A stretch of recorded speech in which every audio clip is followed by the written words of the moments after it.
देखिए, जो कमजोर होता है ना वो गाली गलौज पे धमकी पे उतर आता है। पाकिस्तान तो बड़ी बड़क मारता था कि मैं एटम कंट्री हूँ।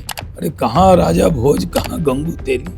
पाकिस्तान को कैसे पीटा जाता है, कैसे पाकिस्तानियों को सबक सिखाया जाता है, इसमें हमारा पेटेंट है। अभी ये छोटा सा लीकेज हुआ कि 4-6 लोग अंदर आए और बड़ी पुरानी प्लानिंग करके लोकल हैंडलर के साथ मिलकर ये बहुत बड़ी साजिश कर ली। अब अपने मन मियां मिट्ठू हो रहे, माल महाराज का मिर्जा खेले होली किया। मोदी जी ने क्रेडिट खुद ले रहे हैं, अपनी पेट खुद ही थपथपा रहे हैं। पिछड़ी जाति का आयोग किसने बनाया? पिछड़े को सबसे ज्यादा रिप्रेजेंटेशन किसने दिया? आज राहुल गांधी की नई आत्मा जग गई।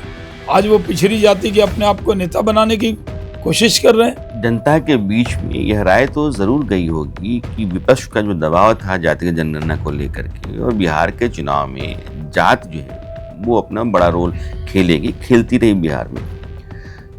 तो उस दबाव को खत्म करने के लिए, विपक्ष को हथियार विहीन करने के लिए आप ये काम कर। बिहार के चुनाव में तो हम ऐसे भी इस बार के चुनाव में 200 के पार जाने वाले। मेरे एक सवाल के जवाब में आपने अपनी पार्टी को बचाने के लिए कितने रास्ते निकाले, कितनी कतर विरोध की, कितना ढांका, कितना छिपाया। मैंने तो सीधा सवाल पूछा था कि जितने नेताओं के नाम आपने पिछड़ी जातियों और दलितों से गिनाए, आपने मुसलमानों से भी गिनाया होता। वो लोग जनशक्ति पार्टी के राष्ट्रीय अध्यक्ष हैं, उन्होंने अपनी राय रखी।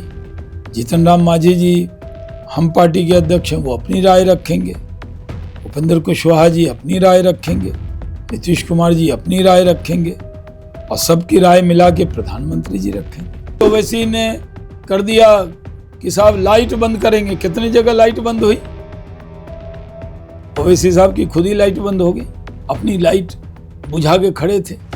बंगाल के मिनिस्टर फरहाद हकीम ने कहा कि वो बंगाल छोड़ के बंगाल में गए। तो हिंदू को घर छोड़ने पर मजबूर किया किसने? ममता बनर्जी ने, टीएमसी ने, वहां की पुलिस ने, वहां के गुंडों ने, वहां के जो दंगाई हैं उन्होंने, फसादियों ने। कि आखिर दंगा किया और वहां से वो हिंदू को अपना घर छोड़ना पड़ा। तो क्या वक्फ बोर्ड की जायदाद में अगर गरीब मुसलमानों को हक दे रहे हैं तो इसके लिए आप हिंदू को मारेंगे? भारत के मुसलमानों के लिए भारत से अच्छा देश, हिंदू से अच्छा दोस्त और मोदी से अच्छा नेता नहीं मिलेगा। मैं तो खुदा का शुक्र अदा करता हूँ, तो खुदा ने मुझे हिंदुस्तान में पैदा किया। तुम भारत को चाहो या न चाहो कोई बात नहीं, तुम पाकिस्तान को चाहोगे तो मुश्किल है। नमस्कार, मैं राणा यशवंत आपका स्वागत करता हूं। आज देश में अगर किसी मुद्दे पर सबसे अधिक चर्चा है, लोग जिस बात को लगातार चर्चा में रखे हुए हैं, वो ये है कि नरेंद्र मोदी की सरकार पहलगाम हमले का बदला पाकिस्तान से कब लेगी। इस बीच में जातिगत जनगणना करवाने का फैसला भी सरकार ने किया, तो ऐसा माहौल बन गया कि सरकार पाकिस्तान के ऊपर हमला ना करके पूरे मामले को भटकाना चाहती है।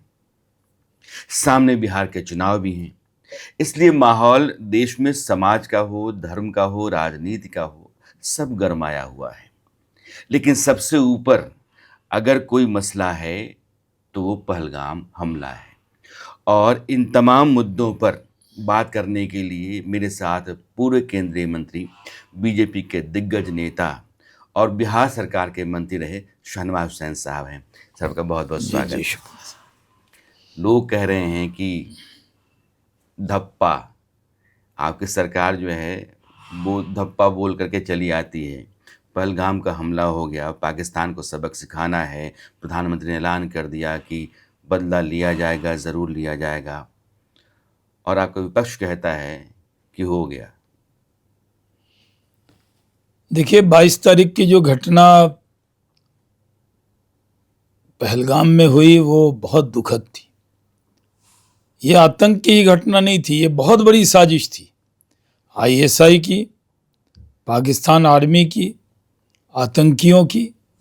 सिर्फ हमारे लोगों की जान लेना मकसद नहीं था। अगर वो चाहते तो महिला बच्चे बहुत थे, बहुत लोगों की जान ले सकते थे, क्योंकि उनको मौका मिल गया था। लेकिन उन्होंने धर्म पूछा, कलमा पूछा, पैंट उतार कर देखा। यानी इतनी घिनौनी हरकत की जो ऐसी कभी कल्पना नहीं की जा सकती है। उन्होंने सोचा पूरे हिंदुस्तान में हिंदू और मुसलमान के बीच में झगड़ा हो जाएगा, दंगा हो जाएगा, फसाद हो जाएगा और भारत पर एक बड़ा दाग लगेगा। लेकिन भारत की जनता को हम सैल्यूट करते हैं, सलाम करते हैं। उन्होंने पाकिस्तान की नापाक साजिश को पूरी तरह नाकाम कर दिया और हम एक रहे, सेफ रहे, हम बटे नहीं। हम लोगों ने इस घटना की पूरे देश में निंदा की, विपक्ष भी इसमें साथ रहा। गृह मंत्री जी स्पॉट पे पहुंचे और उसके बाद देश के प्रधानमंत्री उस वक्त सऊदी अरब में थे। अमेरिका के JD Vance, vice president of US, वो हिंदुस्तान में थे। इस वक्त जब हमला हुआ तो प्रधानमंत्री जी ने अपना दौरा कैंसिल किया, अधूरा दौरा करके वो लौट आए सऊदी अरब से और बाद में झंझारपुर में जाकर उन्होंने पूरे देश और दुनिया को संदेश दिया कि जो हरकत आतंकियों ने की है वो बख्शे नहीं जाएंगे, ऐसी सजा देंगे कि उन्होंने कल्पना भी ना की हो। और उसके बाद कैबिनेट कमेटी ऑन सिक्योरिटी की बैठक हुई, cabinet committee on political affair की बैठक हुई। उसके बाद तीनों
ही जाएगा, भारतीय छोड़ने वाले नहीं हैं।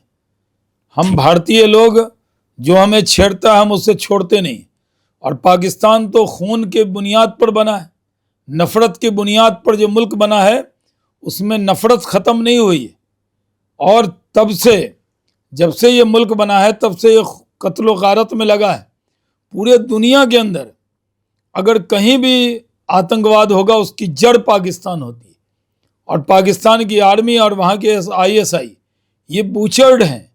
इन्होंने जाकर बलूचिस्तान में 3 लाख के करीब लोग मारे हैं, अफगानिस्तान में 2.5 लाख के करीब लोग मारे हैं। इन्होंने फिलिस्तीनियों को जाके जॉर्डन में 10 लाख मारा था। ये लोग लगता है दुनिया में पैदा हुए हैं सिर्फ कत्ल करने के लिए। तो इनको, इन्हीं जानवरों को, जानवर जैसी इनकी आदत है, इनको उसी भाषा में जवाब मिला है और वो जवाब सिर्फ भारत से मिला है। हमने उनको घर में घुसकर सर्जिकल स्ट्राइक की, हमने उनके यहाँ घुसकर एयर स्ट्राइक की और जो आतंकी पैदा हुए हैं उन आतंकियों के अंदर डर हो गया है। आज आतंकी चैन से नहीं सो रहे। हम गंगा एक्सप्रेस वे पे प्लेन लैंड करा रहे हैं अपने राफेल को, मिराज को, मिग को, और पाकिस्तानियों को लग रहा है जैसे उनके छाती पे हम लैंड करा रहे हैं। तो वो चैन से नहीं सो रहे। उनका डिफेंस मिनिस्टर हो रात भर जगा रहता है, उनका सेना आर्मी चीफ हो जनरल मुनीर, वो रात भर कोई हल्की सी धमाका हो जाए तो चौंक जाता है। उसे पता है कि भारत को छेड़ा है तो भारत छोड़ेगा नहीं। भारत पाकिस्तान के रक्षा मंत्री का हवाला आप दे रहे हैं, ख्वाजा आसिफ ने कहा ये है कि सिंधु का पानी अगर आपकी सरकार ने रोका, हालांकि आपने रोकने का निर्णय ले लिया है, तो हम हमला करेंगे। तो रोक तो दिया, करना हमला। बिलावल कहते हैं कि उस दरिया में अगर पानी रुकता है तो फिर खून बहेगा। तो पाकिस्तान की तरफ से भी लगातार इस तरह के बयान आ रहे हैं। देखिए, जो कमज़ोर होता है ना वो गाली गलौज पे धमकी पे उतर आता है, जो मजबूत होता है वो धमकी पे नहीं उतरता। पाकिस्तान तो बड़ी बड़क मारता था कि हम एटम कंट्री हैं, वी आर एटम नेशंस। कहीं बाहर मिल जाते थे, अगर वो कॉमनवेल्थ पार्लियामेंट्री फोरम में हम लोग जाते थे एमपीज, तो वो भी मिलते थे, तो वो ऐसे बात करते थे जैसे कि बराबरी हो गई हो। अरे कहाँ राजा भोज, कहाँ गंगू तेली, कहाँ पाकिस्तान हमसे तुलना करेगा। हम तो ये मान के आ रहे हैं कि पाकिस्तान से हमारा मुल्क कई गुना बड़ा है, हमारी ताकत बड़ी है, हमारी साख बड़ी है। पूरे दुनिया में हमारे पास जो नेता हैं वो ग्लोबल लीडर है। नरेंद्र मोदी की साख है जो हिंदुस्तान को मदद कर रही है, यानी एक ऐसा नेता जिसको दुनिया अपना नेता मानती। तो पाकिस्तान ऐसे बड़क मारता रहता है। बिलावल भुट्टो तो बिलबिला रहा है, कह रहा है अगर वहां से पानी रोका तो खून बहेगा। किसका खून बहेगा? अपना ही बहा लेना, खून बहाने में वही माहिर है। लेकिन शहनवाज जी, एक बात है, ये ठीक है कि अरब सागर में विक्रांत और सूर्यताइनस सूरत को आपने डिप्लॉय कर दिया है। उनकी गतिविधियां लग रही हैं कि वो आक्रामक हैं।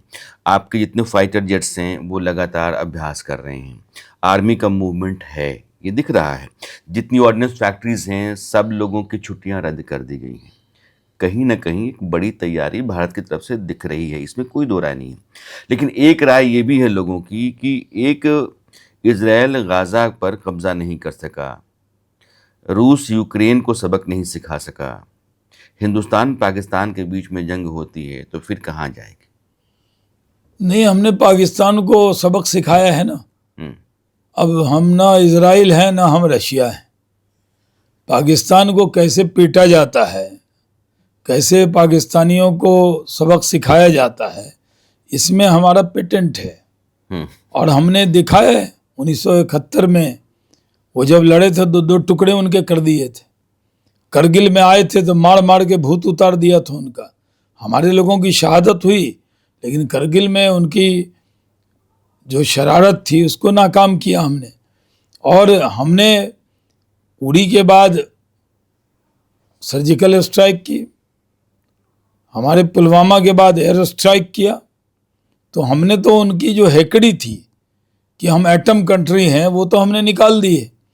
और यहाँ तक मैं अभी ये नहीं कह सकता, देखिए किसी पॉलिटिकल पार्टी को या किसी पॉलिटिकल लीडर को युद्ध के बारे में क्या होगा ये सेना पे ही छोड़ना चाहिए। और देश के प्रधानमंत्री ने भी कहा है कि हमने सेना पे छोड़ा है, तो वो क्या तैयारी करेगी, कैसे जवाब देगी, क्या तरीका होगा, ये मैं बताने में सक्षम नहीं हूं, ना कोई नेता बताने में सक्षम है।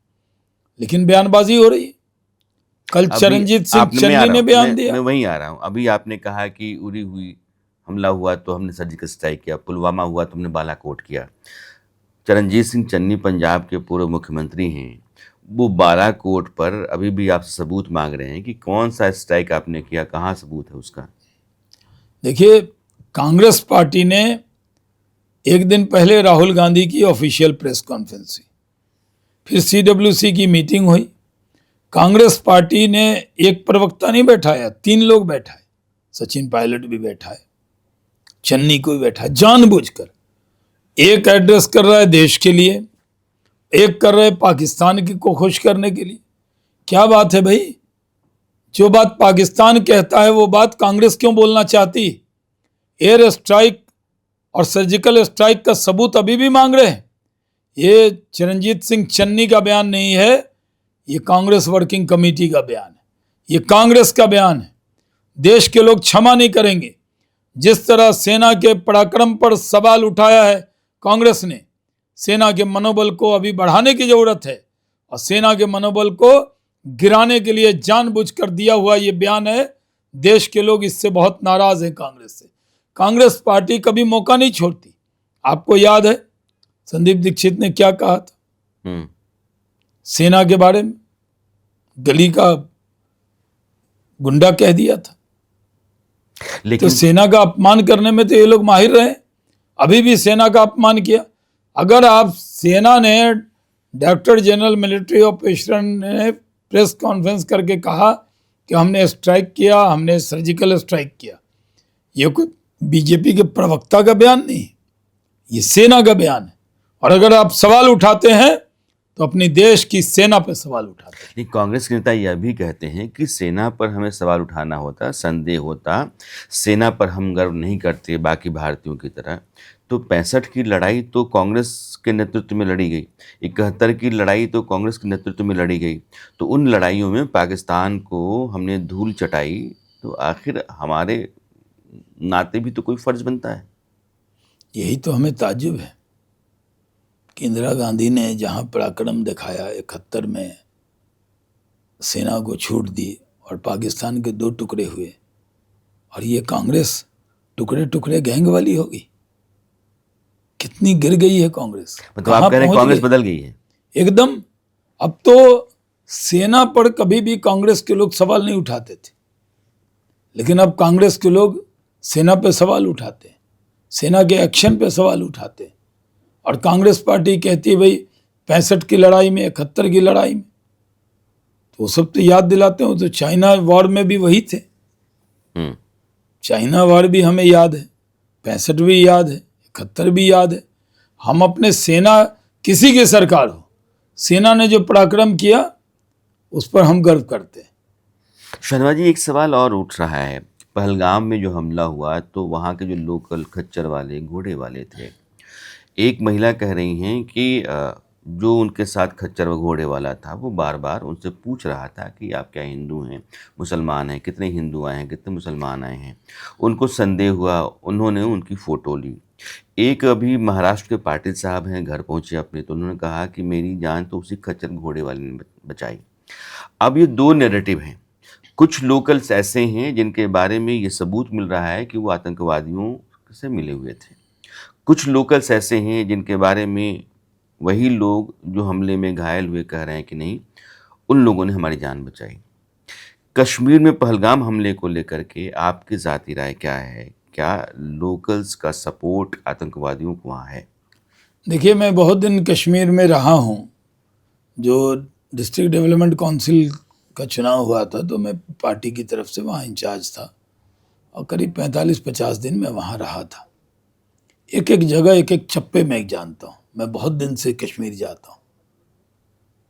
जम्मू कश्मीर में बहुत से लोग मुल्क से मोहब्बत करने वाले, 370 के बाद बड़ी तादाद में लोगों ने मान लिया कि पाकिस्तान एक अधूरा ख्वाब था जिसके बारे में वो सोचते थे, हमदर्द मानते थे। हमारे हमदर्द मोदी जी हैं। मैंने प्रधानमंत्री जी को भी बताया कि कोरोना काल में जब मदद की तो उन्होंने लोगों का दिल जीता। और जम्मू कश्मीर में जब से धारा 370 समाप्त हुई, कितना डेवलपमेंट हुआ। पहले 20 लाख 25 लाख टूरिस्ट जाते थे, अब 2.5 करोड़ जाने लगे। किनका फ़ायदा था? उन्हीं का फ़ायदा था। कभी भी टूरिस्ट पे हमला नहीं होता था। बहुत जब आतंकवाद चरम पे भी था तो टूरिस्ट को छोड़कर वो हमला करते थे, लेकिन पाकिस्तान को ये देखा नहीं गया। कश्मीर की तरक्की नहीं देखी गई, टूरिज़्म नहीं देखा गया। जम्मू कश्मीर के लोग भारत माता की जय कह रहे हैं, भारत का तिरंगा लाल चौक पे लहरा रहा है। तो बहुत बड़ी साजिश हुई। मैं ये मानता हूँ कि ज़रूर कुछ ना कुछ लोकल मिले होंगे तभी तो ये हमला हुआ होगा, ये सही है। लेकिन अब ज़्यादातर लोग हमले के बाद जिस तरह से कश्मीरियों ने पाकिस्तान के खिलाफ रिएक्ट किया है, ये भारत की बड़ी कामयाबी। इसलिए कि जम्मू कश्मीर के अंदर जब ये हमला हुआ तो इस हमले के बाद वहाँ मीरवाइज फारूक ने भी मस्जिद में मौन किया। मस्जिद में मौन नहीं होता, मौन सनातनी परंपरा है। मौन इस्लामिक तरीका नहीं होता है। वहाँ दुआ होती है। अगर नमाज जनाजा भी हो तो उसके बाद लोग दुआ करते हैं, लेकिन मौन रखा गया। पूरे देश के अंदर हर मस्जिद में पाकिस्तान के खिलाफ तकरीर हुई, पूरा देश एक हुआ। आतंकियों की साजिश क्या थी कि हिंदुस्तानी को बांट दें, कश्मीरी नॉन कश्मीरी को बांट दें। और 1-2 एलिमेंट तो होते ही हैं सब समाज में जो बकवास करते रहते हैं, वो हिंदू मुसलमान करते रहते हैं, ऐसे एलिमेंट रहेंगे। लेकिन आतंकी का जो मकसद था हिंदू मुसलमान करने का, वो मकसद फेल हो गया और कुछ लोगों ने मदद की होगी। अभी भी कुछ परसेंट तो मॉड्यूल्स हैं ही। वो जो मॉड्यूल वहाँ स्लीपर सेल है, स्लीपर सेल का वो काम तो अभी करता है। जम्मू कश्मीर के शहनवाज अंदर जी, आप कहते होगा हैं- ही, तभी तो मैं नहीं कहता कि 100% खत्म हो गए, लेकिन मैं ये कह रहा हूं कि मेजॉरिटी कश्मीरी पूरी तरह हिंदुस्तान से प्यार करता है और पाकिस्तान के खिलाफ नफरत करता है। आप कह रहे हैं कि 370 के हटने के बाद कश्मीर में हालात बहुत बदल गए, वहाँ के लोग भारत की मुख्य धारा से जुड़े, तरक्की हुई, वहाँ सैलानियों की आमद बढ़ी और 2-2.5 करोड़ के आसपास लोग पिछले साल चले गए। फिर ये पाकिस्तान को देखा नहीं गया, उसने कर दिया। अगर पाकिस्तान अपनी मर्जी से ही आपकी सरहद के भीतर कुछ भी कर देता है तो फिर आपकी सरकार, आपकी सुरक्षा एजेंसियाँ, आपकी इंटेलिजेंस क्यों है? देखिए, पाकिस्तान बड़ी बड़ी साजिश करता है। हमने उसकी 98% साजिशें रोक दी। जम्मू कश्मीर में G20 की मीटिंग हुई, श्रीनगर में हुई, लाल चौक सुंदर बनाया गया, दुनिया के सैलानी पहुंचने लगे, फॉरेनर पहुंचने लगे, और जो आतंक की भी घटना थी, पाकिस्तान मजबूर हुआ, लोकल सपोर्ट कम हुआ, तो वो जम्मू रीजन में थोड़ी बॉर्डर पर कुछ घटना घटी जिसमें हमारे कई सैनिक शहीद हुए। अभी ये छोटा सा लीकेज हुआ कि 4-6 लोग अंदर आए और बड़े पुरानी प्लानिंग करके लोकल हैंडलर के साथ मिलकर ये बहुत बड़ी साजिश कर ली।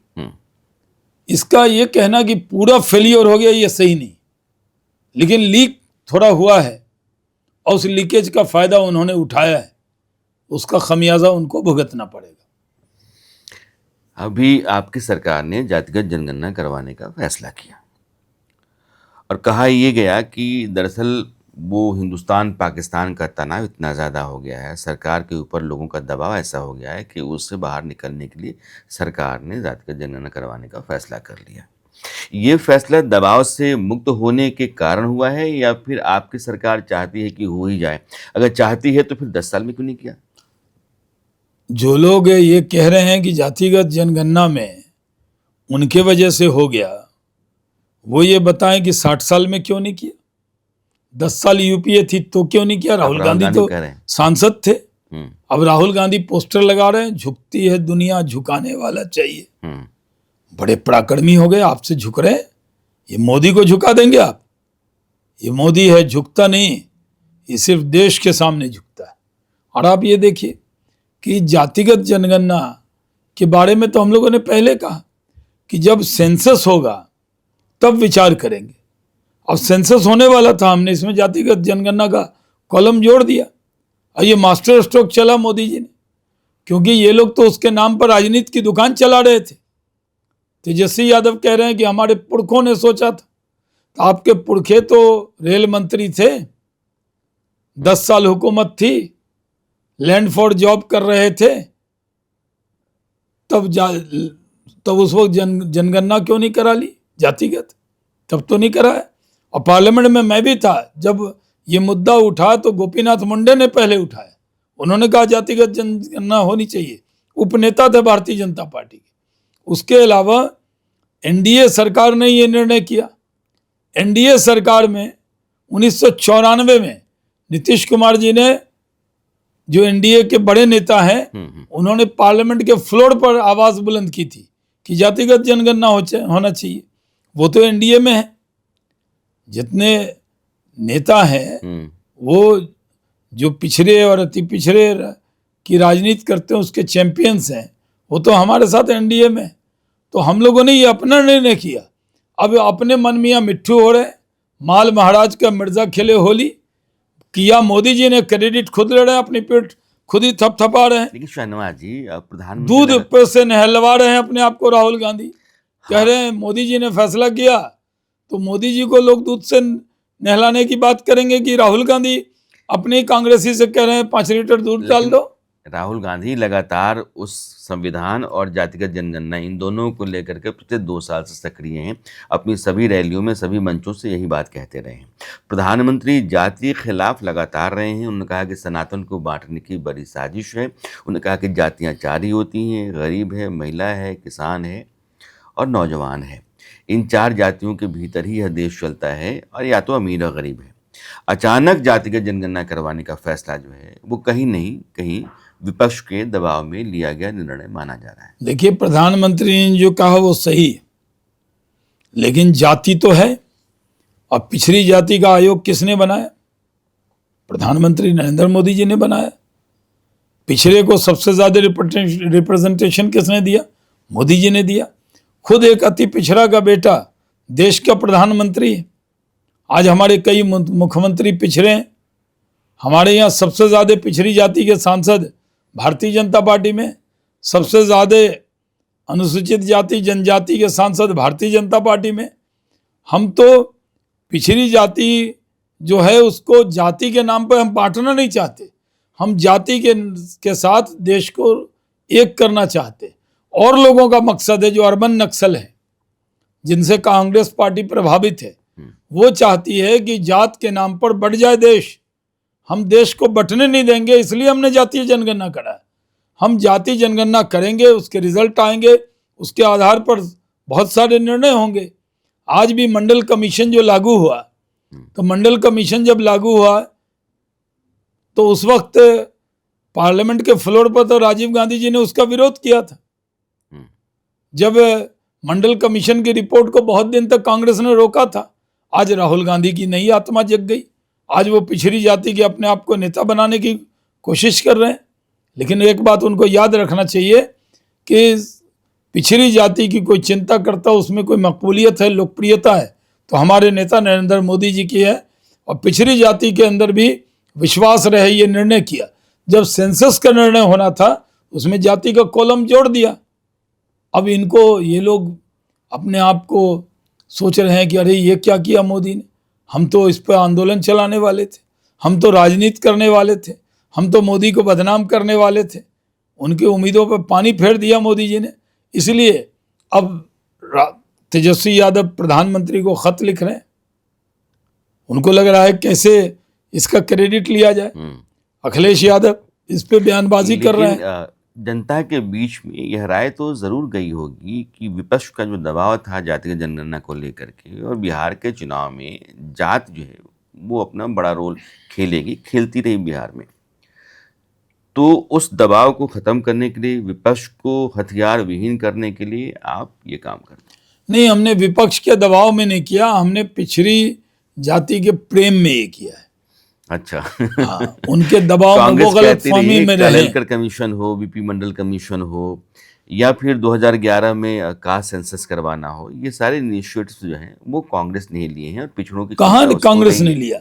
कांग्रेस ने जब सेंसस हुआ कांग्रेस के वक्त में, तो उस वक्त लालू जी, मुलायम सिंह जी वहाँ जब बोल रहे थे तो गोपीनाथ मुंडे ने पहले आवाज़ उठाई। उन्होंने कहा भाई कास्ट सेंसस का जो डाटा वो जारी कीजिए। नहीं किया कांग्रेस। आज कांग्रेस जो है अपनी गलतियों पर पर्दा डालने के लिए कह रही है कि नहीं जी हमने करवा दिया। आप भी जानते हैं, मोदी जी को भी जानते हैं, इस सरकार को भी जानते हैं कि कांग्रेस के कहने से कोई काम होने वाला है? अच्छा, मान लिया कांग्रेस को तो विपक्ष में बैठने का भी सलीका नहीं आता, और वो सरकार से दबाव डाल देंगे। मैंने मान लिया कि आपकी सरकार ने नेक मंशा से यह फैसला लिया है। बिहार के चुनाव आ रहे हैं, क्या शहनवाज हुसैन बिहार के दिग्गज नेता हैं, आप वहाँ के पूर्व मंत्री हैं, केंद्र सरकार के मंत्री हैं, पार्टी का बहुत बड़ा चेहरा है, आप दावे से कह सकते हैं कि बिहार में टिकट का बंटवारा जातियों की जनगणना के आधार पर, या जातियों की जो नुमाइंदगी है बिहार में उसके आधार पर होगी? हम देते ही हैं। हमारे यहाँ पिछड़ी जाति का रिप्रेजेंटेशन रहा ही। हमारे यहाँ सुशील मोदी पिछड़ी जाति के थे, 15 साल तक, 20 साल तक वो विधानमंडल दल के नेता रहे। आज सम्राट चौधरी भारतीय जनता पार्टी के सबसे बड़े नेता हैं, विधानमंडल दल के नेता हैं, उप मुख्यमंत्री हैं, पिछड़ी जाति से ही हैं। पिछड़ी जाति के सबसे बड़े नेता हैं सम्राट चौधरी, वो भी भारतीय जनता पार्टी के हैं। हमारे यहाँ गैलेक्सी ऑफ लीडरशिप है, पिछड़ी जाति के बड़े बड़े नेता हैं। नंदकिशोर यादव स्पीकर हैं, पिछड़ी जाति के हैं। हमारे यहाँ राज्य में नेताओं पिछड़ी जाति में बहुत साख वाले नेता हैं। और खुद एनडीए के जो नेता है नीतीश कुमार, वो तो अति पिछड़ी जाति के बहुत बड़े नेता हैं, क्योंकि वो लालू यादव के वोट बैंक से अगर कोई लड़ाई लड़ी हम लोगों ने तो नीतीश कुमार जी के नेतृत्व में लड़ी है। और आज सम्राट चौधरी और नीतीश कुमार जी जो दोनों पिछड़ी जाति के आते हैं, तो हमारे पास तो स्थापित लीडरशिप है। इसलिए बिहार के चुनाव में तो हम ऐसे भी इस बार के चुनाव में 200 के पार जाने वाले हैं। जिस तरह 2010 में 200 के पार गए थे, इस बार 200 के पार जाएंगे। और तेजस्वी यादव को इस बार विपक्ष के नेता के पद लायक भी सीट नहीं आने वाली है। बिहार की जनता ने डबल इंजन की सरकार पर भरोसा किया है। जिस तरह मोदी जी की सभा में भीड़ आ रही है, नीतीश कुमार जी की कैपेबिलिटी है, 20 साल इतने एक्सपीरियंस चीफ मिनिस्टर वहाँ पे हैं। और नीतीश कुमार जी के नेतृत्व में एक बड़ी टीम है, जिसमें अनुसूचित जाति समाज के सबसे बड़े नेता जीतन राम मांझी जो पूर्व मुख्यमंत्री, वो उस टीम के सदस्य हैं। चिराग पासवान जो दलित समाज में सबसे उभरता हुआ, सबसे चमत्कारी, भीड़ खींचने वाला, हीरो टाइप का नेता, जिसकी जनता के दिल में छाप है, वो एनडीए में है। उपेंद्र कुशवाहा जो पिछड़ी जाति के बहुत एस्टेब्लिश लीडर है, वो हमारे साथ हैं। नीतीश कुमार जी हम साथ हैं। सम्राट चौधरी जो पिछड़ी जाति के बहुत बड़े नेता हैं, वो हमारे साथ हैं। मेरा एक सवाल है, नीतीश कुमार, उपेंद्र कुशवाहा, सम्राट चौधरी, नंदकिशोर यादव, पिछड़ों में तमाम नेताओं की गिनती आपके पास है। फिर आप जीतन राम मांझी और चिराग पासवान को लेकर कहते हैं कि ये हमारे दलित समाज के बड़े चेहरे हैं। इसी तरीके से जो 20% नुमाइंदगी है मुसलमानों की बिहार में, उसके भी 2-3 नाम गिनवाइए आप, शहनवाज हुसैन को छोड़ के। नहीं, वो बहुत देखिए, बिहार में मैक्सिमम पार्टी जो है वो अपने आप को कास्ट बेस्ड पार्टी कहती है। हमारी पार्टी यानी तो कास्ट बेस्ड नहीं है। हमारे यहाँ अगर सम्राट चौधरी जी डिप्टी सीएम है तो विजय सिन्हा जी भी डिप्टी सीएम। हमारे यहाँ एक से एक नेता हैं और हर जाति समाज के हैं। और मैं तो अपने को नेता नहीं मानता, मैं अपने आप को कार्यकर्ता ही मानता हूँ। और एक बीजेपी का साधारण कार्यकर्ता मानता हूँ। उस नाते जो हमारा रोल अदा करना है वो हर बार करता रहा हूँ। 2005 से जब नीतीश कुमार जी एनडीए के मुख्यमंत्री बने थे और जब न्याय यात्रा शुरू की थी, तो पूरे न्याय यात्रा में नीतीश कुमार जी के साथ पूरा बिहार में घुमा था, पूरे बिहार में जाके सभा की थी। मेरे एक और सवाल के एक जवाब हेलीकॉप्टर मेरे डिस्पोजल पे होता था जो मैं पूरे बिहार में घुमा। मेरे एक सवाल के जवाब में आपने अपनी पार्टी को बचाने के लिए कितने रास्ते निकाले, कितनी कतर ब्योंत की, कितना ढांका, कितना छिपाया। मैंने तो सीधा सवाल पूछा था कि जितने नेताओं के नाम आपने पिछड़ी जातियों और दलितों से गिनाए, आपने मुसलमानों से भी गिनाया होता। मुस्लिम समाज में भारतीय जनता पार्टी काम कर रही है, हम उनके बीच में काम कर रहे हैं। मैं खुद ही 3 बार सांसद रहा हूँ बिहार से, केंद्र में मंत्री रहा हूँ, राज्य में मंत्री रहा हूँ। उद्योग मंत्री के नाते हमने बिहार में उद्योग में अच्छा काम करने की कोशिश की थी। और हमें भी पार्टी ने जब आगे किया तो वो ये समझ के नहीं किया कि मुस्लिम को आगे कर रहे हैं, क्योंकि हम धर्म के नाम पे किसी को आगे नहीं करते, हम कार्यकर्ता के नाम पे आगे करते हैं। तो मुझे मेरी पार्टी ने जो भी दिया वो धर्म के नाम पे नहीं दिया, बल्कि कार्यकर्ता के नाम पे दिया, मेरी मेहनत और मुझसे प्रेम में दिया। अच्छा, ये बताइए कि इस बार का चुनाव एनडीए नीतीश कुमार की अगुवाई में ही लड़ेगा? एकदम कोई शक की गुंजाइश नहीं है। विपक्ष खास तेजस्वी यादव कहते हैं ये बस चुनाव से पहले भर का मामला है, चुनाव के बाद बीजेपी नीतीश कुमार को निकाल कर बाहर कर देगी, चेहरा अपना लेकर के आ जाएगी। देखिए, हमारे बड़े नेता कह चुके हैं इस बार का जो चुनाव है वो नीतीश कुमार जी के नेतृत्व में लड़ेंगे, उनके अनुभव वाले नेतृत्व में, प्रगति वाले नेतृत्व में, और जीतेंगे और नीतीश कुमार जी के नेतृत्व में सरकार बनाएंगे। ये चिराग पासवान कह रहे हैं कि प्रधानमंत्री जी से मेरी गुजारिश है कि वो जातिगत गणना करवा लें, लेकिन रिलीज ना करें। जातियों के आधार पर गिनती का जो ब्यौरा है उसको वो जारी ना करवाएं। ऐसा क्यों है? वो उनकी राय है अपनी। ये तो चिराग जी बताएंगे कि वो उनकी अपनी राय है, उन्होंने अपनी राय रखी है, सबको अपनी राय देने का हक है। वो लोक जनशक्ति पार्टी के राष्ट्रीय अध्यक्ष हैं, उन्होंने अपनी राय रखी। जीतन राम मांझी जी हम पार्टी के अध्यक्ष हैं, वो अपनी राय रखेंगे। उपेंद्र कुशवाहा जी अपनी राय रखेंगे, नीतीश कुमार जी अपनी राय रखेंगे, और सबकी राय मिला के प्रधानमंत्री जी रखेंगे। इस बार जब चुनाव होंगे, सीटों का लफड़ा लोग कह रहे हैं कि होगा एनडीए के भीतर, क्योंकि पिछली बार चिराग आपसे बाहर थे, वो नीतीश कुमार के खिलाफ लड़ रहे थे, खुले तौर पर लड़ रहे थे। इस बार अंदर हैं। जीतन राम मांझी, उनके भी सपने बड़े हैं, आंकड़े लंबे लंबे वो कहीं ना कहीं दर्ज कर रहे हैं। ये सीटों का झगड़ा निपटेगा या फिर यही बवाल करेगा? एनडीए में सीटों का कोई झगड़ा नहीं है। लोकसभा के चुनाव के वक्त में बहुत आराम से सीटें बटी, हम लड़े, इकट्ठे होकर लड़े। जिन सीट पर कोई भी पार्टी लड़ती है, सब नेता इकट्ठे होकर उसको जिताने में लगते हैं। अगर बीजेपी जीती किसी सीट पर तो बीजेपी के लोगों ने मेहनत की, लेकिन उसके साथ मांझी जी की पार्टी ने भी मेहनत की, कुशवाहा जी की पार्टी ने भी मेहनत की, उसके अलावा जो नीतीश कुमार जी की पार्टी उसने भी मेहनत की, और सब ने मेहनत की एक दूसरे के साथ, तभी हम जीते। जहाँ तक विधानसभा में सीटों का मामला है तो एनडीए में सब कुछ ठीक है। हम लोग चिराग जी के साथ, मांझी जी के साथ, नीतीश जी के साथ, उपेंद्र कुशवाहा जी के साथ बैठ के हम लोग का ध्येय एक है, मकसद एक है कि फिर से एनडीए की सरकार बनानी। तो कोई विवाद नहीं है, न विवाद होने वाला है। पहले भी हम मिलकर लड़े हैं, इस बार भी मिलकर लड़ेंगे। अभी वक्फ कानून आपकी सरकार ने पास किया, संसद से हुआ है, जाहिर है कि अब वो देश में आपने लागू किया है। बवाल उसको लेकर के लगातार है, पश्चिम बंगाल से लेकर के और तेलंगाना तक सब जगह है। बतौर मुस्लिम लीडर अपने सरकार के इस फैसले को आप सही मानते हैं? सरकार कहती है कि वक्फ बोर्ड में कुछ लोगों की ज़मींदारियां चल रही थी, उनकी अपनी मिल्कियत हो गई थी, और उस इतनी बड़ी प्रॉपर्टी का गलत इस्तेमाल चल रहा था, समाज के लिए कुछ हुआ नहीं। क्या वाकई ये सही है?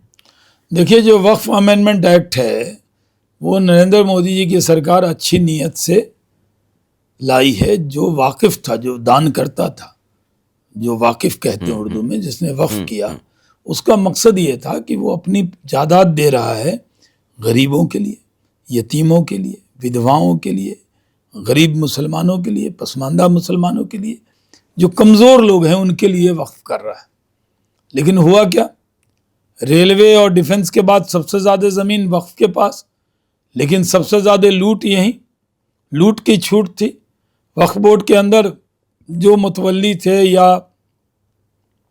जो वक्फ बोर्ड के अधिकारी थे, वो तालमेल करके माफियाओं से कौड़ी के भाव ज़मीन को बेच रहे थे। बिहार में आप चले जाइए, डाक बंगला चौराहे पे जो मॉल और बिल्डिंग बनी है वो सब वक्फ की जायदाद पर है। और क्या उससे गरीब मुसलमानों का कोई भला हो रहा है? देश में 5 स्टार को जगह दे दी गई 12,000 रुपये महीने पे। यहाँ 12,000 में एक कमरा नहीं मिलता नोएडा में, दिल्ली में, और 5 स्टार होटल को 12,000 रुपये महीने पे दे दिया गया, जो एक दुकान का किराया 25 लाख लेता है। तो पूरी लूट की छूट हुई। वक्फ अमेंडमेंट एक्ट जो आया है वो इसके अंदर गरीबों को फ़ायदा होगा, वक्फ की जायदाद की हिफाजत होगी। पहले भी जब 2013 में आया था तो उसमें पावर ज़्यादा दे दिए थे कि वो कोई भी रुमाल कहीं रख दे वो वक्फ की जायदाद हो जाएगी, उसको हटाया है। उसके अलावा वक्फ की जायदाद के बारे में जो दुष्प्रचार हो रहा है, चाहे मुस्लिम पर्सनल बोर्ड कह रहा है, जमातुल उलमा हिंद कह रहा है, या कुल हिंद मजलिस इत्तेहादुल मुस्लिमीन कह रही है, या उसके सदर असदुद्दीन ओवैसी हों, कांग्रेस के नेता हों, सपा और राजद के नेता हों, ये गलतफहमी पैदा कर रहे हैं। ये ठीक उसी तरह की गलतफहमी पैदा कर रहे हैं जो सिटीजनशिप अमेंडमेंट एक्ट में किया था। यही असदुद्दीन ओवैसी चीख चीख कर कहते थे ये मुसलमानों के खिलाफ है। क्या सिटीजनशिप अमेंडमेंट एक्ट मुसलमानों के खिलाफ था? ये पाकिस्तान, बांग्लादेश, अफगानिस्तान से जो रिलीजियस माइनॉरिटी के लोग हैं, हिंदू, जैन, बुद्ध, क्रिश्चियन, जो धर्म जिनका खतरे में था, वो धर्म बचाने के लिए भारत में आए, उनको नागरिकता देने वाला कानून था। ये किसी की नागरिकता लेने वाला कानून नहीं था। कितना शाहीन बाग हुआ, जगह जगह धरना हुआ, प्रदर्शन हुआ, हर जिले में हुआ। जमुनापाड़ में तो दंगा भी हो गया, कई लोग मारे भी गए। तो कौन जिम्मेदार है? क्या जो नेता सिटीजनशिप अमेंडमेंट एक्ट पर मुसलमानों को भड़का रहे थे, वो क्या देश से माफी मांगेंगे कि उन्होंने गलत भड़काया? ठीक उसी की तरह अब वक्फ अमेंडमेंट एक्ट पर भड़काने में लगे। मैं जिम्मेदारी से आपके पॉडकास्ट पे कहता हूं कि वक्फ अमेंडमेंट एक्ट से एक भी मस्जिद की जमीन, एक भी दरगाह की जमीन, एक भी कब्रिस्तान की जमीन, 1 इंच जमीन नहीं जाएगी। ये लोग प्रचार कर रहे हैं कि मस्जिद की जमीन ले लेंगे, मस्जिद ले लेंगे, दरगाह ले लेंगे, कब्रिस्तान ले लेंगे, खानका ले लेंगे। ये पूरी तरह दुष्प्रचार है। हम लोगों ने जब कहा कि जो वक्फ की जायदाद है वक्फ की रहेगी, अब वक्फ बाय यूजर जो है, जिसके बारे में होता है कि भाई कहाँ से कागज लाएंगे, तो हम लोगों ने इसमें कहा है जो वक्फ बाय यूजर हैं उनको टाइम बॉन्ड दिया है कि इतने दिन के अंदर वो रजिस्ट्रेशन करा ले, कोई कागज नहीं मांगेगा। अगर आप मस्जिद में नमाज पढ़ रहे हैं, कोई कागज नहीं है, आप रजिस्ट्रेशन करा लें, नमाज होती रहेगी। दरगाह है, दरगाह में कोई छेड़छाड़ नहीं होगी। तो मैं जिम्मेदारी से कहता हूँ, प्रधानमंत्री नरेंद्र मोदी आज मुसलमानों के हमदर्द के तौर पे गरीब मुसलमानों के लिए काम करते हैं। उसमें कहा गया कि इसमें 2 नॉन मुस्लिम क्यों वक्फ बोर्ड के अंदर आपने रख लिए, और मंदिर में अगर मंदिर के ट्रस्ट में मुस्लिम नहीं है तो इसमें आपने क्यों रख लिया 2 नॉन मुस्लिम। मैं आपको जाहिर बता दूं, जो पार्लियामेंट के फ्लोर पर अमित शाह जी ने भी कहा, एक भी मस्जिद कमेटी में, एक भी कब्रिस्तान कमेटी में, एक भी दरगाह कमेटी में नॉन मुस्लिम नहीं होगा। कोई भी वक्फ की जायदाद का मुतवल्ली नॉन मुस्लिम नहीं होगा। ये मैं जिम्मेदारी से कहता हूँ। और ये भी कहता हूँ कि जो वक्फ बोर्ड है, स्टैट्यूटरी बोर्ड है वो, उसमें तो पहले भी 2 सांसद, 2 वकील, 1 मुतवल्ली, ऐसा लिस्ट बनता था। तो दिल्ली में वक्फ बोर्ड बना तो मुस्लिम सांसद नहीं थे, तो 2 सांसद नॉन मुस्लिम गए कि नहीं गए। इसमें हम लोगों ने कहा कि 2 महिलाएं भी रहेंगी, कम से कम 2 पसमानदा मुसलमान भी रहेंगे, जो बोहरा भी होंगे, आगा खानी भी होंगे। मुसलमानों की जो रिलीजियस सेट है सबको इसमें डाला है। तो इससे एतराज क्यों हो रहा है? तो जो लोग वक्फ की जायदाद पे कब्जा किए बैठे हैं उनको बड़ी दिक्कत हो रही है, वो आंदोलन कर रहे हैं। अभी ओवैसी ने कर दिया कि साहब लाइट बंद करेंगे। कितनी जगह लाइट बंद हुई? ओवैसी साहब की खुद ही लाइट बंद हो गई। अपनी लाइट बुझा के खड़े थे और सब जगह जगमगा रहा था। तो ये लोग तो ऐसी बातें करते हैं। तो ये मुर्शिदाबाद में जो दंगे हुए, हिंदुओं को वहां से पलायन करना भाई, हिंदू का इसमें क्या कसूर था? उन दंगाई से पूछता हूं कि इसमें हिंदू का क्या कसूर था? वक्फ अमेंडमेंट एक्ट आया मुसलमानों के भलाई के लिए, वक्फ की जायदाद की हिफाजत के लिए, तो हिंदू पे हमला क्यों हुआ? क्या इस देश में हिंदू बहुल राष्ट्र तो है भारत? यानी भारत एक सेकुलर डेमोक्रेटिक कंट्री है, हिंदू राष्ट्र नहीं है, लेकिन हिंदू बहुल राष्ट्र तो है। क्या हिंदू बहुल राष्ट्र में हिंदू को अपना घर छोड़ना पड़ेगा? बंगाल के मिनिस्टर फरहाद हकीम ने कहा कि वो बंगाल छोड़ के बंगाल में गए, तो हिंदू को घर छोड़ने पर मजबूर किया किसने? ममता बनर्जी ने, टीएमसी ने, वहाँ की पुलिस ने, वहाँ के गुंडों ने, वहाँ के जो दंगाई हैं उन्होंने, फसादियों ने। क्या आखिर दंगा किया और वहाँ से वो हिंदू को अपना घर छोड़ना पड़ा? तो क्या वक्फ बोर्ड की जायदाद में अगर गरीब मुसलमानों को हक दे रहे हैं तो इसके लिए आप हिंदू को मारेंगे? ये चलेगा नहीं, चोलवे ना।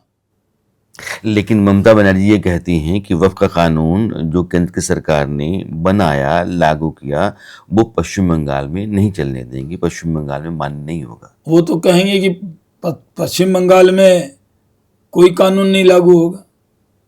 खुद मुख्तारी का ऐलान कर रही है क्या? संसद जो कानून बनता है वो लागू हो गया दीदी। नहीं, संघीय ढांचा के खिलाफ है उनका बयान। नहीं, उनका बयान तो उनके कहने या न कहने से कानून लागू हो चुका है। कोई कानून पर स्टे भी नहीं है, कानून लागू हो चुका है और कानून लागू रहेगा। ठीक है, कुछ लोग सुप्रीम कोर्ट गए हैं, सुप्रीम कोर्ट भी इसकी 5 तारीख को फिर सुनवाई करेगा और वहाँ सरकार अपना पक्ष रखेगी, क्योंकि जो दुष्प्रचार जैसे सीएए पे था उसी तरह का दुष्प्रचार वक्फ अमेंडमेंट एक्ट पे भी हो रहा है। तो इस हम लोगों का फर्ज है, जिम्मेदारी है कि इसको बताएं लोगों को कि आपको ये गुमराह कर रहे हैं। कहीं से भी नरेंद्र मोदी जी सबको लेकर चलते हैं, सबका साथ, सबका विकास, सबका विश्वास, सबकी चिंता करते हैं। इसलिए गरीब मुसलमानों की चिंता करने के लिए ये अमेंडमेंट एक्ट लाए, और इसमें जहां उनको शाबाशी मिलनी चाहिए वहां ये ऑर्गेनाइजेशन धरना प्रदर्शन करने में लगे। शर्मा जी, एक बड़ा आरोप है, लंबे समय से ऐसा माना जाता रहा है कि आपकी पार्टी और आपकी सरकार मुस्लिम विरोधी है। इसके कानून जो होते हैं वो मुसलमानों को नाथने के लिए होते हैं, मुस्लिम समाज को दरकिनार करने के लिए होते हैं। मुस्लिम समाज अपने आप को नीचे पाए और हिंदू समाज अपने आप को ऊपर पाए, ये स्थितियां बने समाज के भीतर। यह संकेत देने के लिए आपकी सरकार, आपकी पार्टी दोनों फैसले करते रहते हैं। और शहनवाज हुसैन जैसे लोग पार्टी के भीतर इसलिए मोर्चा थाम के हैं क्योंकि उनका वेस्टेड पॉलिटिकल इंटरेस्ट है, जो निहित राजनीतिक स्वार्थ है, उसके कारण। देखिए, इस तरह के इल्ज़ाम तो आज़ादी के पहले भी लगते थे। दो पार्टियां थी, एक कांग्रेस पार्टी थी, एक मुस्लिम लीग थी, जो जज्बाती जुनूनी लोग थे। इस्लाम के नाम पर, मजहब के नाम पर मुल्क बनाएंगे, और ज़्यादातर लोग मेजॉरिटी उधर थे। मौलाना अबुल कलाम आज़ाद लोगों को समझाते थे। उन्होंने जामा मस्जिद के सीढ़ी के नीचे खड़े होकर कहा था, ऐ मुसलमानों, तुम कहाँ जा रहे हो? वो तुम्हारा मुल्क नहीं है, ये तुम्हारा मुल्क है। ये तुम्हारी जामा मस्जिद के मीनारे तुम्हें रोड़ों कर बुला रही हैं, पूछ रही हैं कि तुम जाओगे तो तुम्हारे बाप दादा के मज़ार, तुम्हारी ये खानका, तुम्हारी दरगाह का क्या होगा? लेकिन बहुत से लोग जज्बाती हुए चले गए। तो जो जुनून होता है, भीड़ होता है, उसमें तो बहुत बड़ी तादाद में लोग होते हैं, और भड़काने वाले भी होते हैं लोग, उसमें उनकी बातों में आ भी जाते हैं। लेकिन बाद में मौलाना आज़ाद का ही रास्ता सही था। जो मुसलमान हिंदुस्तान में रह गए, वो हिंदुस्तान आज उनके लिए इससे अच्छा क्या मुल्क होगा? भारत के मुसलमानों के लिए भारत से अच्छा देश, हिंदू से अच्छा दोस्त और मोदी से अच्छा नेता नहीं मिलेगा। जहां बराबर का अधिकार है, जो राणा जी आपको अधिकार है संविधान में, वो सारे अधिकार मुझे भी है, ऐसा कोई देश मिलेगा? आप जाइए, जो मुस्लिम कंट्री के लोग हैं उसमें मुसलमान परेशान है। अगर दुनिया में सबसे सुरक्षित मुसलमान अपने आप को कहीं मानता है तो वो भारत में मानता है। सारी योजना, चाहे वो अनाज देना हो, 5 किलो अनाज देना हो, आयुष्मान कार्ड देना हो, चाहे अकाउंट में पैसा देना हो, पक्का मकान देना हो, सबको मिलता है, मुसलमानों को भी मिलता है। और अभी लोग कह रहे हैं कि भाई आपने कहा कि हम उनको डिफेंड कर रहे हैं, और हिंदू को ऊपर दिखाने के लिए। हिंदू तो ऊपर है ही, हिंदू बहुल राष्ट्र, यानी मेजॉरिटी कौम नहीं, बहुसंख्यक तो हिंदू है। और मैं आपको बता दूं, मुस्लिम भाई, ये मेरी बात को ध्यान से सुने, जितनी बड़ी बहुलता मेजॉरिटी हिंदू की है, और इतने ज़्यादा अगर क्रिश्चियन होते या यहूदी होते तो क्या होता? जहां देखिए क्या हो रहा है इजराइल में, गाजा में, एक दूसरे के साथ रहने को तैयार नहीं लोग। और यहाँ हिंदू समाज के लोग, जो मुस्लिम है उसमें 98% तो यहीं से कन्वर्टेड है। उनका बोली, भाषा, खून तो एक ही, पूजा पद्धति बदल गई होगी, लेकिन ज्यादातर मुसलमान तो हिंदू से ही कन्वर्टेड है। लेकिन शर्मा जी, हमारे पुरखे तो एक ही हैं जी। तो अगर पुरखे एक हैं, भाषा एक है, पहनावा एक है, तो कहाँ दिक्कत है? ये मानना कि शिकायत बड़ी हो जाती है। किस बात की शिकायत?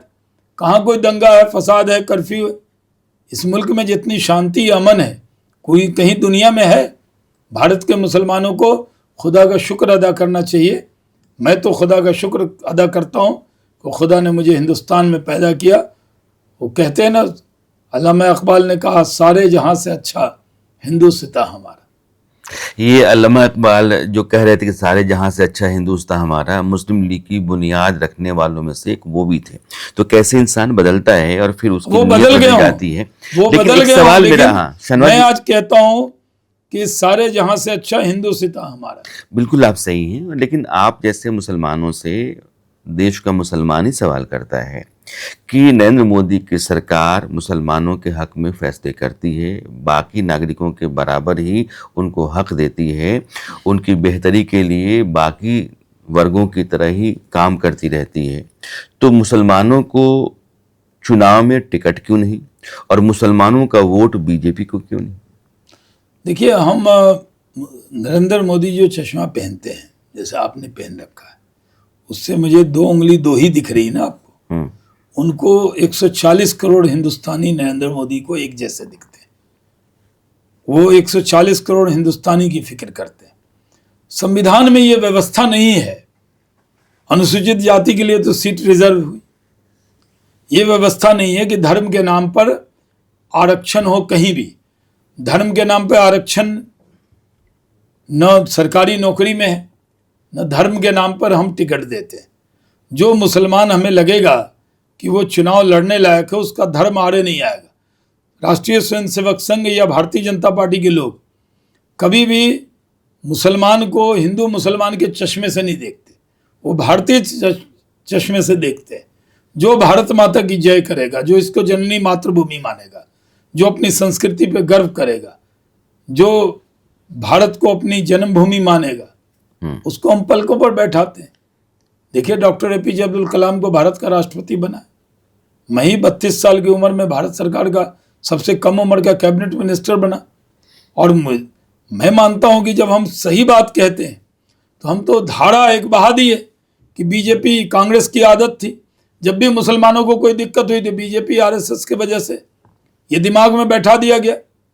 अब वो धीरे धीरे खत्म हो रहा है।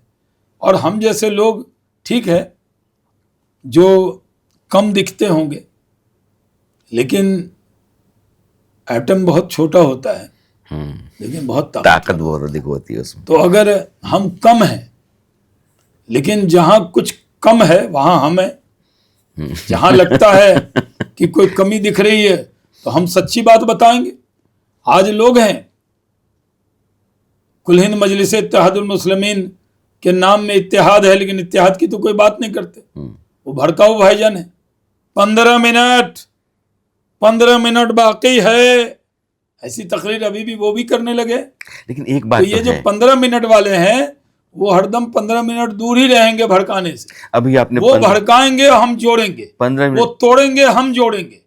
हमारा काम जोड़ है। मेरे जिंदगी का मकसद राजनीति का बहुत बड़ा पद पाना नहीं है।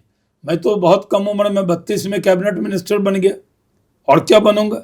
मैं तो जिंदगी का मकसद बना दिया है कि जो हिंदू मुसलमान के नाम पर फाइनेटिक लोग बांटने में लगे हैं, तोड़ने में लगे हैं, मैं भी फेविकोल का डब्बा लेकर चलता हूं। मेरा जोड़ना काम। इसलिए मैंने गौवध पे प्रतिबंध हो, इसकी भी आवाज मैंने उठाई। आज से नहीं उठाई। 4 दिसंबर 1997 को तालकटोरा इंडोर स्टेडियम में मैंने बड़ा सम्मेलन करके कहा था, हमारा खान पान वेशभूषा सब कुछ एक जैसा है। एक दिक्कत है कि हमारी थाली और बहुसंख्यक की थाली में गौमांस एक बड़ा मुद्दा आ जाता है, तो मुसलमानों ने खुद पहल की। आज गौमांस कहीं भी सेवन नहीं होता।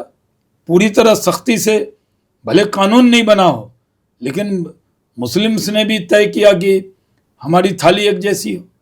तो जब समाज तय करता है तो सब कुछ ठीक होता है।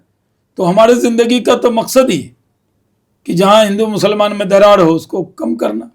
आप देखिए, हम भागलपुर चुनाव लड़ने गए, जहाँ हिंदू मुसलमान का सबसे बड़ा दंगा हुआ, वहां मैंने मोहब्बत का फूल खिलाया जाकर। 2 बार वहां से सांसद रहा।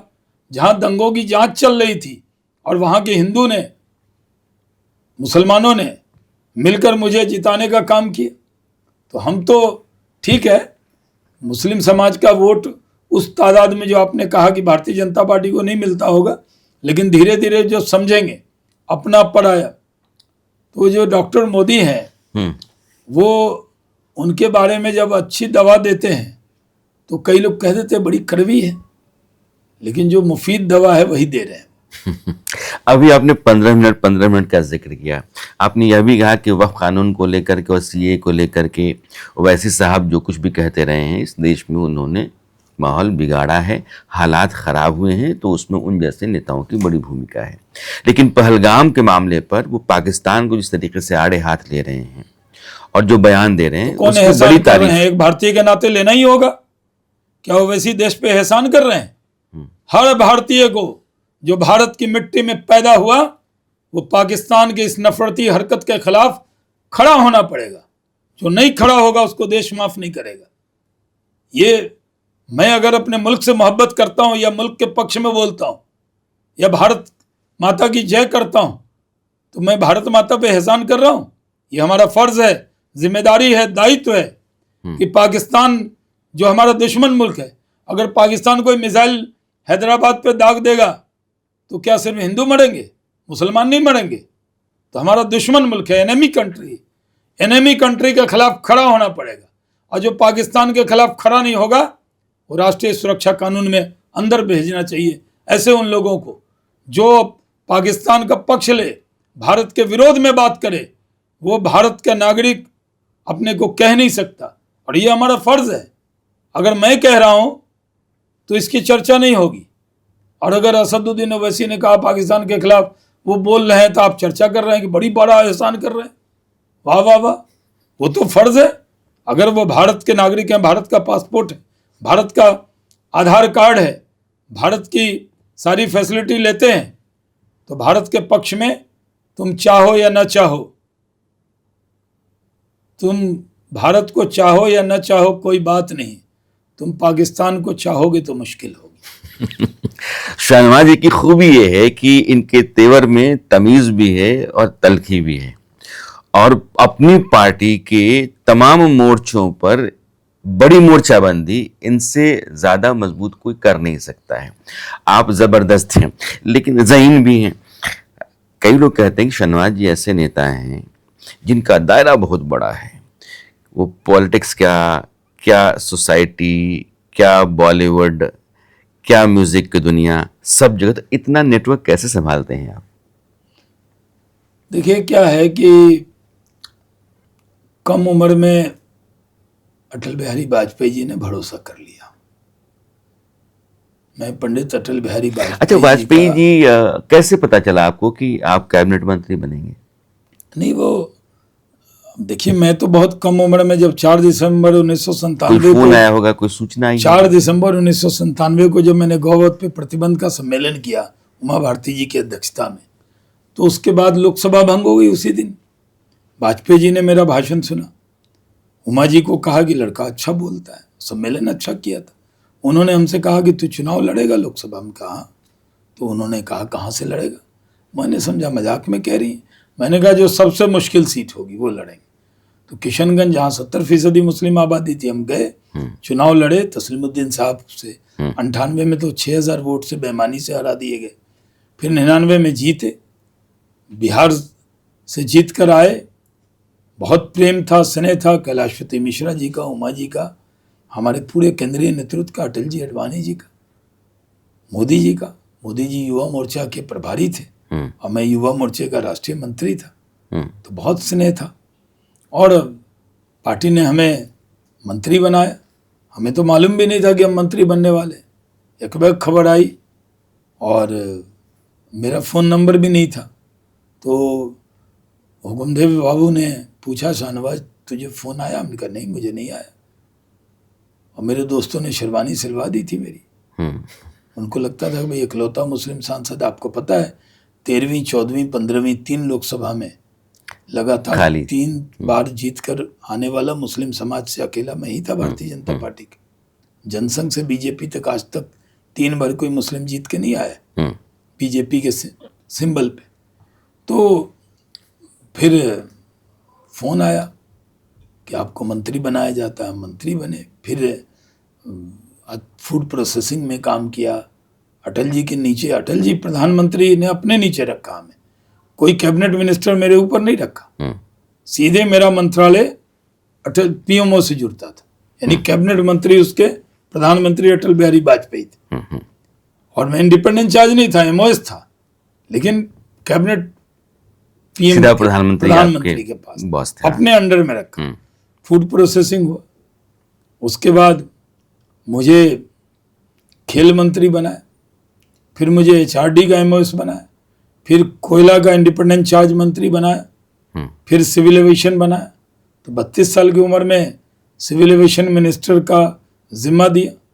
फिर 2 बार भागलपुर से हम जीत कर आए, और इस बार जब मोदी जी प्रधानमंत्री बने तो उनका आदेश था कि बिहार जाएं। तो मैं बिहार गया। बिहार में बिना चुनाव लड़े हुए मुझे एमएलसी बना के बिहार का उद्योग मंत्री बनाया।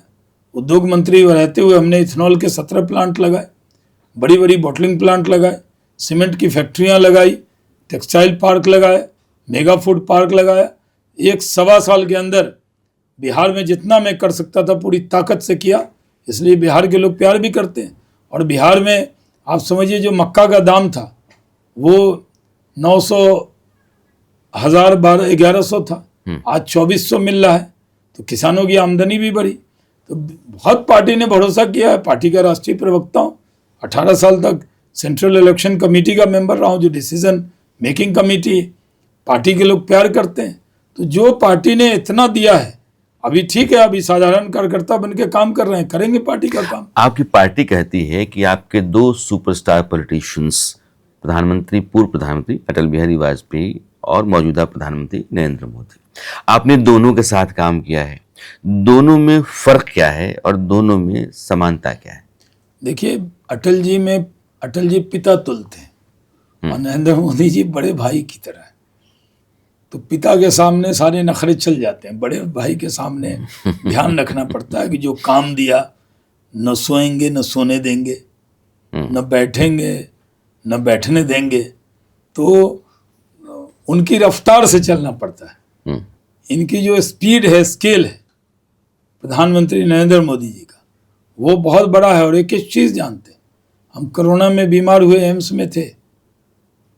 बड़े बड़े नेता आजकल तो जानते हैं, कुछ लोग कुछ बन जाते हैं तो अपने साथी को भी पहचानने में दिक्कत होती है।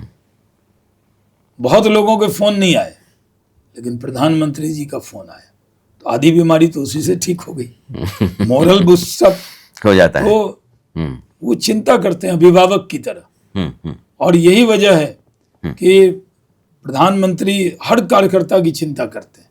तो तुलना दोनों की नहीं हो सकती, एक पिता की तरह, एक बड़े भाई की तरह। अच्छा, मैं फिर उसी पर आता हूँ कि इतना बड़ा दायरा दोस्तों का, अपनों का आपने बना रखा तो है, इसीलिए हमने, कैसे निभाते हैं? देखिए क्या होता है कि बहुत कम उम्र में बड़ी जिम्मेदारी मिलने की वजह से डिपॉजिट्स बढ़ते गए दोस्तों के। यानी जब आप 50 साल में कुछ बनेंगे, 60 साल में बनेंगे, तो जो दायरा होगा वो 30 साल में ही हम बन गए। तो 30 साल में हम हिंदुस्तान हमें जानने लगा माशाल्लाह, और मैं हिंदुस्तान के प्रमुख लोगों को जानने लगा। तो चाहे फिल्म वाले हों या इंडस्ट्री वाले हों या राजनीति के लोग के सेक्टर के लोग हों। फिर सिविल एविएशन जो मिनिस्ट्री थी वो पीआर मिनिस्ट्री थी। पहले बड़े जहाज नहीं होते थे, किसी को भी बाहर जाना है तो हमें ही अप्रोच करना है अगर कोई दिक्कत आ गई। तो उस ज़माने में परिचय बहुत बढ़ा। और मैं मंत्री रहते हुए, कई बार होता है ना मंत्री बनिए तो गर्दन थोड़ी मोटी हो जाती है, मेरी गर्दन पतली ही रही। मैंने हरदम झुक के ही बात की लोगों से, और क्योंकि मैं उम्र में कम था तो सबको इज्जत दिया। इसलिए आज भी लोग इतना प्यार करते हैं, सर्किल है, लोग मोहब्बत करते हैं। मीडिया जगत में भी मेरे बड़े दोस्त हैं। तो कोई ऐसा सेक्टर नहीं है जिसमें मेरे मित्र नहीं है। इसलिए आप देखते होंगे हमारे यहाँ अगर ईद की पार्टी हो जाए तो पूरी जमात रहती है, सब लोग का प्रेम। मैं कैसे खुदा का शुक्र अदा करूं कि लोगों की मोहब्बत मेरे से इसलिए नहीं है कि मैं कोई पद पे हूं, पद पे रहूं न रहूं, मैं भी लोगों की इज्जत वैसे करता हूं, लोग हमारी वैसे करते हैं। बॉलीवुड का जिक्र किया आपने। बॉलीवुड में कहा जाता है कि दोस्तों की एक बड़ी जमात है आपकी। नज़दीकियाँ किन किन के साथ? नहीं, नज़दीकियाँ तो देखिए, मैं सबको जानता हूँ। अब जो नए लड़के आ रहे हैं वो नहीं। तो हमारी जान पहचान सारे खान्स को से है, दोस्ती भी है और बड़ी मोहब्बत भी है। हमारा तो जो फोटो ऑफिशियल है वो भी अक्षय कुमार के फोटोग्राफर ने खींची थी हमारी। तो उनसे भी, उनको पसंद करता हूँ मैं।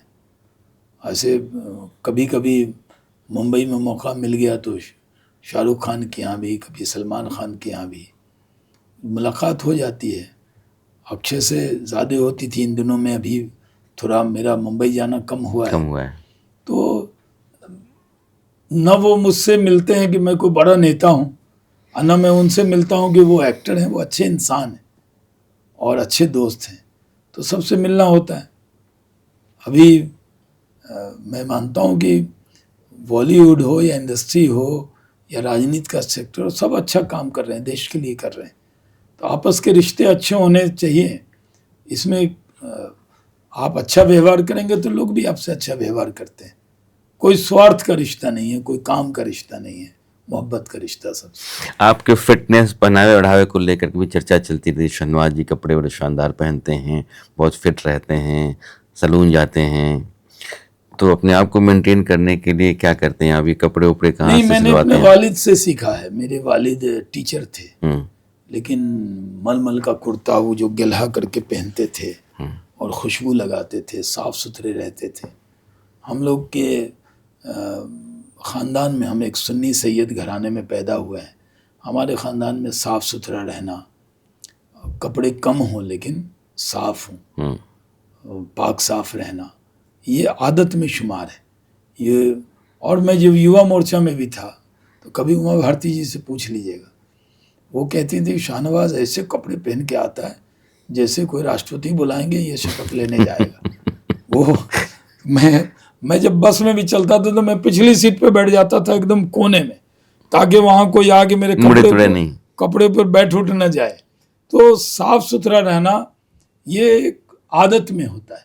लेकिन मैं कोई ऐसा वो नहीं है कि अब जैसे यही जैकेट मैंने पहना हुआ है, ये ईद पर हमारे स्टडी बाई जनक वाले मेहरा साहब हैं, वो आए तो ईद के दिन वो एक मेरे लिए जैकेट लेकर आया। मैंने पहना नहीं था, मैंने सोचा आज राणा जी के पॉडकास्ट में पहन लेता हूँ। तो ऐसे मेरे दोस्त हैं, वो जानते हैं मैं तो बहुत सिंपल रहता हूँ, कुर्ता पैजामा जैकेट पहना, और अगर अच्छे से रहना, खुशबू लगा के रहना और मोहब्बत की बात खुशबू की तरह फैलाना, यही तो काम है। अच्छे से तो आपके पीएम भी रहते हैं, बड़े टिप टॉप रहते हैं, और कभी विपक्ष कहता है कि अरे भारत जैसे देश के पीएम हैं, लाखों लाख रुपए कपड़े पे बहा देते हैं। नहीं नहीं नहीं, एकदम गलत है। नरेंद्र मोदी जी को मैं बचपन से जानता हूँ। जब वो राष्ट्रीय मंत्री होके दिल्ली आए थे तब से परिचय है हमारा, तब से हम उनको आइडियल मानते हैं। वो साफ सुथरा कपड़ा पहनना, कम पैसे का कपड़ा भी होता है, साफ सुथरा पहनना, ये शुरू से उनकी आदत में है। ये नहीं कि प्रधानमंत्री हो गए, आप पहले भी उनसे मिले होंगे जब पीएम नहीं थे या सीएम नहीं थे, तब भी रहते तो बहुत, तब भी वो साफ सुथरा रहना, साफ सुथरे कपड़े पहनना। और अब तो वो भारत के प्रधानमंत्री हैं, भारत के कोहिनूर हैं, भारत के नेता हैं, भारत के गर्व हैं, भारत की शान है। तो वो तो अच्छे दिखने ही चाहिए। हमारे पूरे 140 करोड़ हिंदुस्तानी के शान है वो, तो उनको तो ठीक से रहना ही चाहिए, शान शान, भारत के शान शान दिखना चाहिए। शाहनवाज जी की जो दावतें होती हैं ना, वो भी बहुत चर्चा में रहती हैं और बहुत अच्छे मेहमान नवाज हैं, खातिरदारी शानदार और खाना बहुत लजीज होता है इनके यहाँ। तो एक रात आपके यहाँ खाने पर भी बातचीत होगी। फिलहाल आपने इतना वक्त दिया है, जी जी, मैंने आपका बहुत समय लिया है। बहुत बहुत शुक्रिया आपका आने के लिए, बात करने। Thank you sir.